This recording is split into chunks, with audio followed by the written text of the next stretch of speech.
আবার কাউকে একটা পুত্র সন্তান দিছে, একটা কন্যা সন্তান দান করছে। আল্লাহ বলতেছেন নামাজে যখন সিজদা দেয় তখন আমি বান্দার সবার কাছে থাকি, সবচেয়ে কাছে থাকি, বান্দার নাকের ডোগায় থাকি।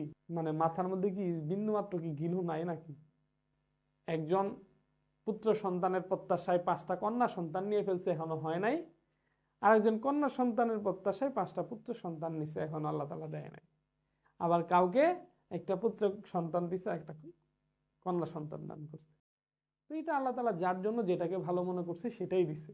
এটার জন্য মন খারাপ করা বা হচ্ছে আর বউরে ধরে পিটানো বা বউরে নির্যাতন করা, এটা করা ঠিক না। বরঞ্চ কি করা যেতে পারে, আল্লাহর কাছে দোয়া দোয়া করা যেতে পারে, হে আল্লাহ, তুমি যদি আমার জন্য একটা পুত্র সন্তান আমার জন্য একটু ভালো রাখো, ভালো মনে করে আমাকে একটা পুত্র সন্তান দান করো। এই জন্য আবার মাজার টাজারে দৌড়ানো, পীরের বাড়িতে দৌড়ানোর কোনো দরকার নাই।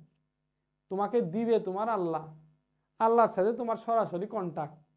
না, আল্লাহ বলতেছেন নামাজে যখন সিজদা দেয় তখন আমি বান্দার সবার কাছে থাকি, সবচেয়ে কাছে থাকি, বান্দার নাকের ডোগায় থাকি।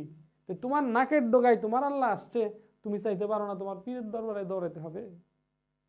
মানে মাথার মধ্যে কি বিন্দুমাত্র কি ঘিলু নাই নাকি? আল্লাহ তাআলা বলতেছে প্রথম আসমানে আমি সুবে সাদিকের সময় শেষের দিকে, মানে ভোর রাতের দিকে আমি প্রথম আসমানে নেমে আসি, নেমে বান্দা তুমি কি চাও আমার কাছে চাও, আমি তোমাকে দিব। আল্লাহ আমারে কইতেছে কি চাও আমি তোমারে দিমু। তা আমি আল্লাহর কাছে যাই, আল্লাহ আমাকে একটা পুত্র সন্তান দিও যদি ভালো মনে করো, যদি ভালো মনে আপনি যদি ভালো মনে করেন আমাকে একটা কন্যা সন্তান দান করেন।